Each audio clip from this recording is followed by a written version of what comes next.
경비설계함 하기 위해서 대학 다니는 아들, 딸이 서빙하고 망하지 않기 위해서 4년간 준비한 사람이에요. 근데 개업발 3개월 1억 7천 날리고 쫄딱 망했어요. 쫄딱이 아니고 폭망했어요. 재취업 꿈도 못 꿉니다. 이 사람이 할 수 있는 게 뭐예요? 일용직 노가다 하면 빚을 감당할 수가 있어 없어요? 60 정년을 해도 몇 살까지 살아야 돼요? 100세 시대 준비가 되지 않으면 장수가 저주가 됩니다.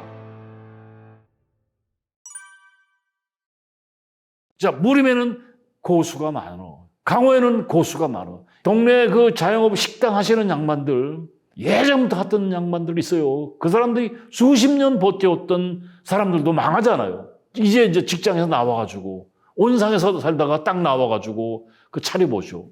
창업 또는 귀농, 귀업. 제가 강의 가서 물어봐요. 창업하면 몇 프로 실패합니까? 책에는 90%라고 얘기해요. 교육생들이 뭐라고 얘기하냐면, 100% 망합니다라고 얘기를 합니다. 귀농은요, 자영업 창업보다 실패할 확률이 더 높습니다. 뭐 극단적으로 얘기하면 1%라고 얘기하는 사람도 있습니다. 귀농 기여라는 게 그렇게 쉬운 얘기가 아니에요. 기여 망망대해서 물고기가 어디 있는지 어떻게 알아?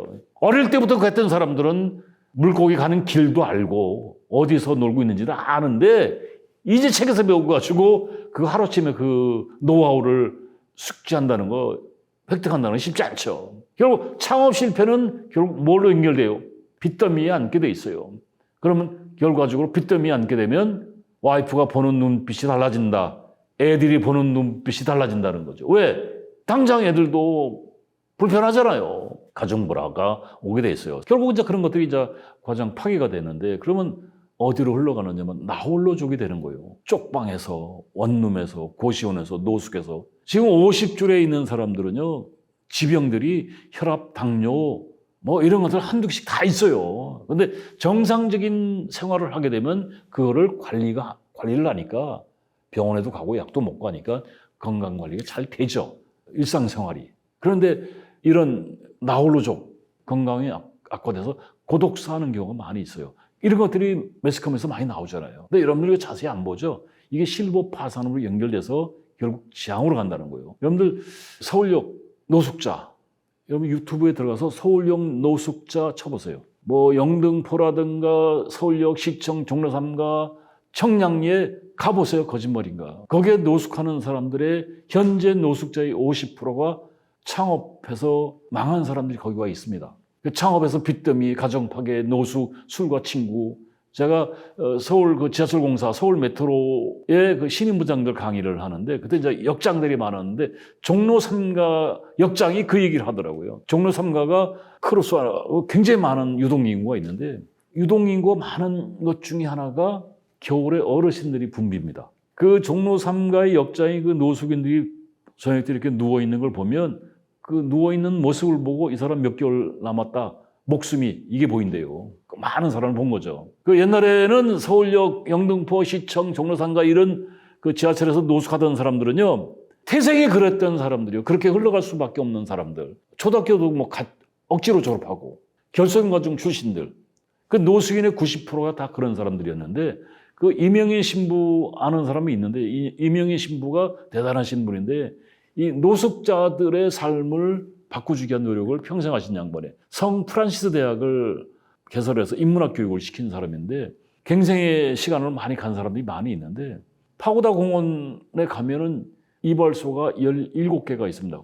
뒤에 가면 거기에 가 보면 지공선사들이 많아요. 지공선사가 뭔지 알아요? 지하철 공짜 타고 왔다 갔다 하는 사람들.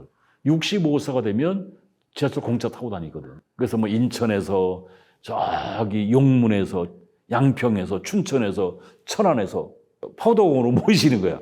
파고다공원 뒤에 담벼락 뒤에 이발소가 17군데가 다다다닥 붙어 있어요. 장사가 되니까 그 성업을 하죠. 돈 많이 번대요. 그 이제 송혜 선생이 살아계실 때 머리 깎고 염색하는데 10,000원. 그리고 이제 옆에 국밥 2,000원. 송혜 국밥 있어요. 그리고 이제 그 노상에서 노상 카페에서 이제 커피 100원짜리 한 잔 뽑아가지고 이제 파고다공원 가서 이제 갑론을박 하죠. 대단하죠. 한번 가서 한번 들어보세요. 풍부한 지식을 갖고 계신 분들이요. 그리고 5시 되면 이제 다 가시는데 5시 왜 가시냐면 퇴근 시간에 이제 그 젊은 친구들 피해 안 주려고. 이거 참 식견이 있는 분들이죠. 제가 그 뒷모습을 볼 때 그 양반들 연세가 7, 80대 20대인 양반들인데 그 양반들 하는 소리가 들려 귀에 일하고 싶다. 노는 거 이거 쉬운 얘기 아니거든요. 재취업, 창업. 그러니까 퇴직을 하면 결국 선택지는 두 개밖에 없습니다. 재취업이냐 창업이냐. 제가 모 건설회사에 이때 이제 이 회사에서 키우고 싶은 사람들을 미래 임원을 시키려고 뭐 과장에서 부장까지의 좀 그래도 그 회사에서 이 사람은 좀 키워야겠다. 육성을 이제 시키는 사람들인데 제가 5일 과정을 제가 2차례 참여를 했습니다. 3일씩 반은 제가 강의를 했는데 그중에 이제 63년생 63살입니다, 지금. 공공건설회사에서 이 친구 저는 이제 눈에 들어오는 게 그 사람이 곁을 줘야 저한테 아는 척을 해야 친절하게 해야 부침성 있고 예의 바른 친구들하고 제가 또 어우러지죠. 그런 사람 아니면 제가 또 어우러지겠습니까? 곁을 주고 싶어도 안 주죠. 근데 이 친구는 교육 시간에 얼마나 고마운지 막 바람도 잘 잡아주고 분위기 잘 잡아주고 커피도 타다 주고 품성도 괜찮더라고요. 그래서 그 친구하고 이제 교육 끝나고 이제 알고 지냈는데 제가 제 직업이 참 좋은 점이 그런 무림의 고수들하고 많이 알고 있거든요. 강의 가면 물어봐요. 교수님 지금도 현직에서 있을 수 있는 비결이 뭐요? 라고 물어봐요. 저 올해 24년도 새로운 아젠다를 만들었는데 앞으로 20년 더 일하겠다. 그런 꿈을 꿨는데 꿈이야 뭐 누구나 꿀 수 있는 거 아닙니까? 그래서 그런 사람들 현직에서 오래 있으려면 이게 참 어려운 얘기죠. 밥 사라 그랬어요. 밥 사라. 밥 잘 안 사죠. 63년생이니까 올해 지금 63인데 그 회사에 입사해서 17년을 근무하는 거예요. 주된 직장에서. 그러면 이 사람이 회사 밖에 경험을 한 적이 없죠.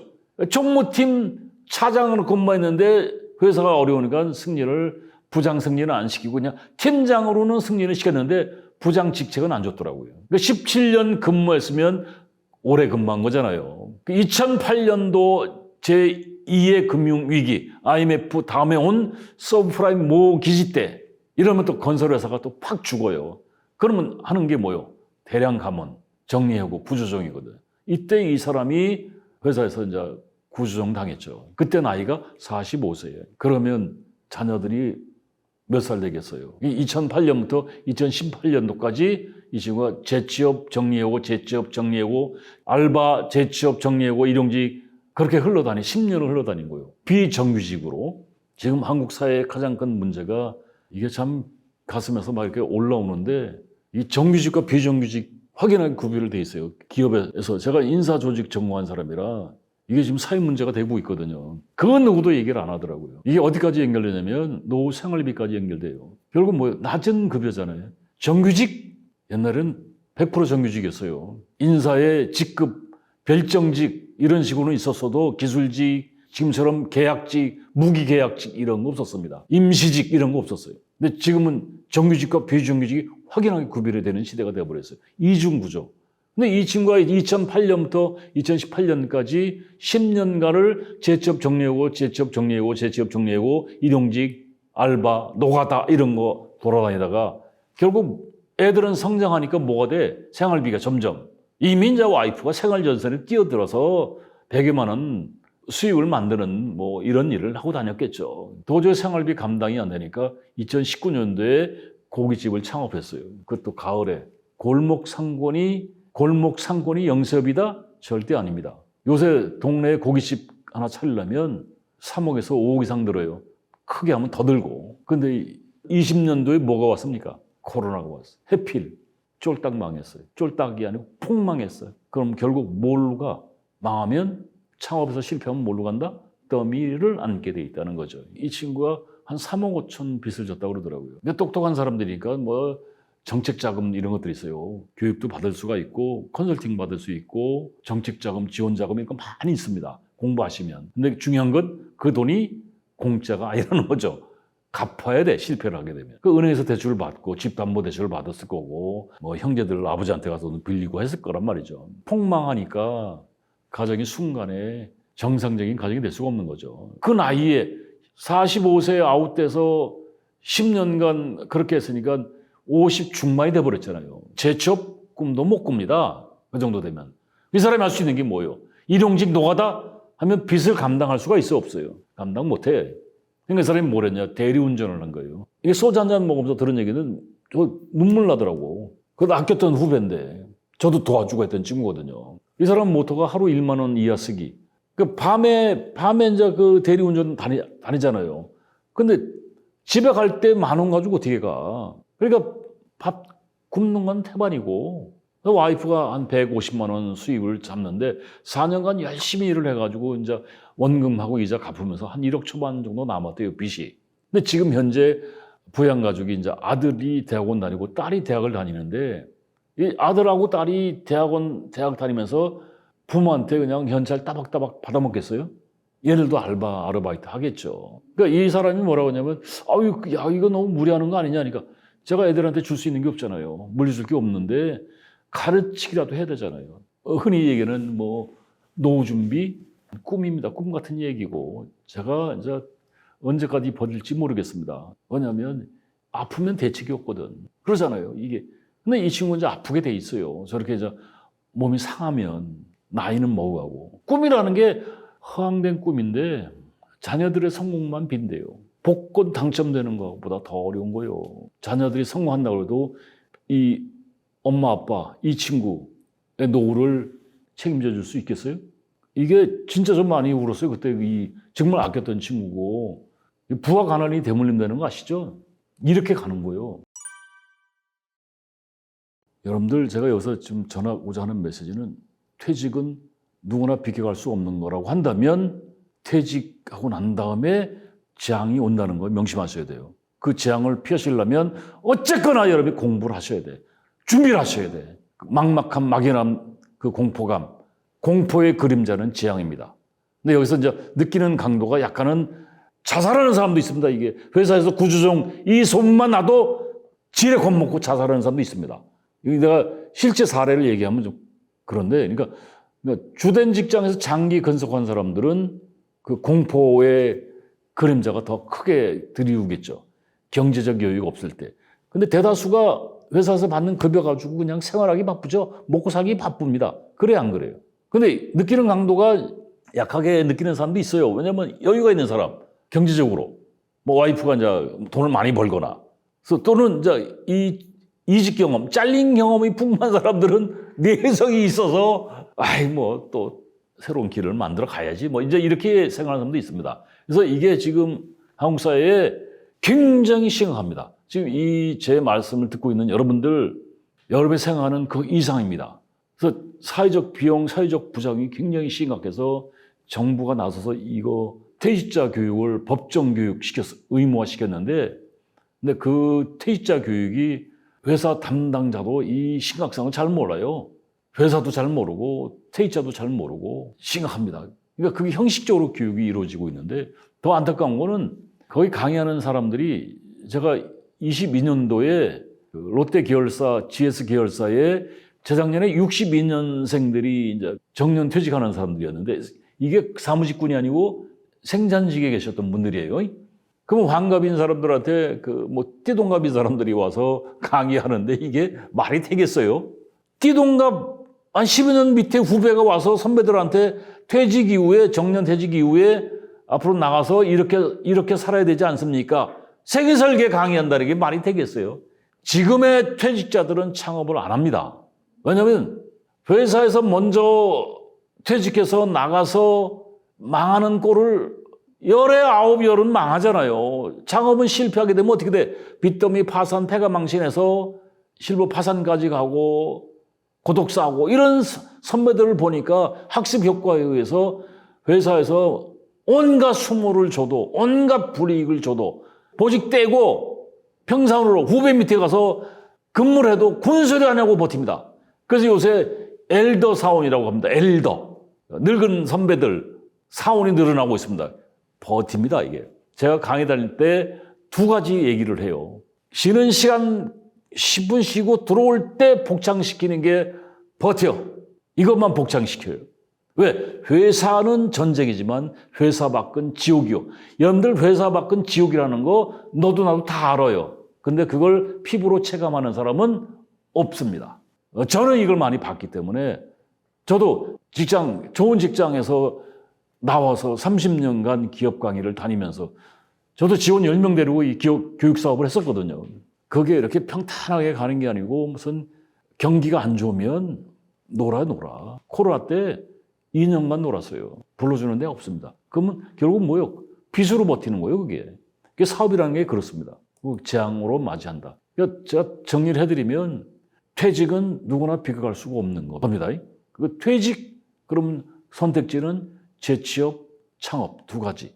하나는 뭐 부모 잘 만났거나 복권을 맞았거나 지금 엘더 사원이라고 해서 악자까지 버팁니다. 그래도 버티는 것도 한계가 있죠. 나올 수밖에 없어. 그래서 제가 창업 관련된 교육 받으러 다녀봤는데 제가 모 프랜차이즈 본사에서 창업 관련된 교육을 할 때 그 교육장에서 만났던 친구예요. 저보다 물론 어렸는데 이 친구가 창업하면 90%가 망한다는 것을 가슴에 새기고 반드시 성공하겠다고 회사에서 이게 기획실장이었어요. 기획팀장. 기획실 팀장이니까 회사의 그 경영 전략 이런 것들 사업계획 귀신이잖아요. 관리, 뭐 환경 분석 이런 거 굉장히 잘하는 친구인데 회사에서 한 4년간 준비를 했대요. 퇴사 준비를. 그러니까 나이는 먹고 회사에서 나이는 먹어가는데 임원승진하기는 어려울 것 같고 기업 환경이 점점 안 좋아지니까 또 자기네 회사의 업종 자체가 사양업종화 돼가더라는 거예요. 그래서 이게 몇 년 만에 몇 년 있으면 저기 전문용어로 칼 맞겠구나 해서 본인이 이제 준비를 한 거죠. 창업교육 다니고 창업 컨설팅도 받아보고 정부 지원 자금도 알아보고 이러면서 그래서 제가 프랜차이즈 그 교육할 때 교육장에서 만나서 이 친구 역시 또 사람이 부침성이 있더라고요. 저는 그런 데 가면 사람을 이렇게 전문적으로 저를 사냥한다고 그러거든요.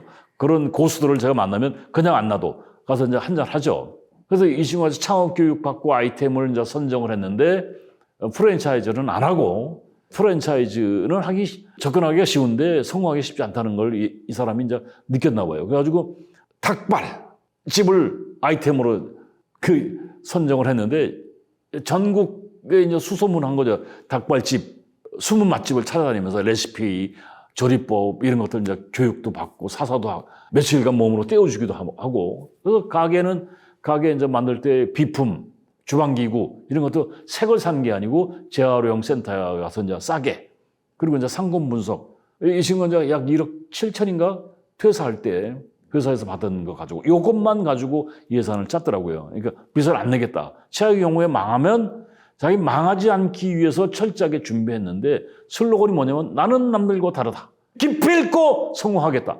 4년간 준비한 사람이에요. 그래서 상권 분석했는데 예산 관계 홍대 앞에서 닭발집을 차렸는데 번화한 데서는 이 돈 가지고 할 수가 없죠. 그래서 약간 외진 곳 이때 모토가 맛으로 승부하겠다. 경비절감하기 위해서 가족이 총동원된 거예요. 아들, 딸. 대학 다니는 아들, 딸이 서빙하고 와이프 주방에 있고 최소 인원 2사람 빼고는 나머지 다 식구가 한 거예요. 처음에는 정신없이 바빴대요. 이게 계란말이도 서비스로 주고 2달 온 식구가 들떴었다는 거예요. 진작에 할 걸. 부자 되는데. 근데 개업발 3개월. 1년 버티다가 3개월 되니까 쑥 빠지더래요. 1년 버티다가 1억 7천 날리고 다시 재취업 전선에 들어갔는데 그대로 연락을 안 하더라고요. 그러니까 그 흐름이라는 게 어떻게 가겠어요. 결론을 말씀드리면 절대 창업하지 마라. 정창업하고 싶으면 기다려라. 신중해라. 시간을 벌어라. 못 견디겠으면 빚내서 살아라. 생활비의 일부를 빚내는 것이니까 가정이 파괴되지는 않잖아요. 그래서 공부해라. 세상을 공부해라. 도서관 다녔어요. 도서관에서 1, 2년 아이템 개발하고 친구를 만나시라고. 친구들의 아이템을 찾아내서 그러면 그 친구들한테 무림해서 적용할 수 있는 것들을 노하우를 많이 얻을 수가 있어요. 그리고 내일 배움 카드 발급받아가지고 직업교육 HRD넷, 워크넷 이런 데 찾아보시라고요. 이렇게 흘러 가다가 마지막에 재취업을 하려고 왔다 갔다 하는 사람들이 보면 그런 얘기 하더라고요. 제일 아쉬운 게 애들, 와이프, 애들한테 민망하지만 그래도 이때 내 주머니에 몇 프로의 비자금이라도 있었으면 생활비는 못 갖다 줘도 나가서 하다 보면 라면 한 그릇이라도 사 먹을 수가 있고 친구들 만나서 이렇게 정보를 얻을 수 있는데 그게 좀 가장 아쉬운 것 같다라고 얘기를 하더라고요. 성공한 사람들도 많습니다. 그런데 현실은 70대, 80대 약 7, 80%가 생활비를 벌어야 한다는 것이에요. 결과적으로 다 그렇게 흘러간다는 것을 한번 생각을 해보시고, 제가 오늘 하루 종일 얘기할 수가 있는데 역경을 뒤집으면 경력이 된다. 역경과 경력 또는 사이라고 이렇게 지금 가칭 제목을 줬는데 거기에 이런 얘기들을 많이 사례들 가지고 얘기를 해놨는데 또 이렇게 만날 수 있는 기회가 있으면 만나시기로 하고, 퇴직은 직장인은 선택지가 없다. 몇 살에 나오든 나온다. 근데 60 정년을 해도 몇 살까지 살아야 돼요? 100세 시대 이러면 준비가 되지 않으면 장수가 저주가 됩니다. 85세까지는 적어도 현직에서 있어야 돼. 그러려면 재취업을 하든 창업을 하든 무엇인가를 해야 되는데 그것을 잘못 준비하게 되면 지향으로 간다는 거. 그 결과는 여러분들이 선택이 아니고 여러분들이 떠안게 되어 있습니다. 그러니까 생각보다 상당히 심각하다는 거 아시고 지금부터 철저하게 경력 관리를 하시라고요. 자, 여기까지 하겠습니다. 고맙습니다.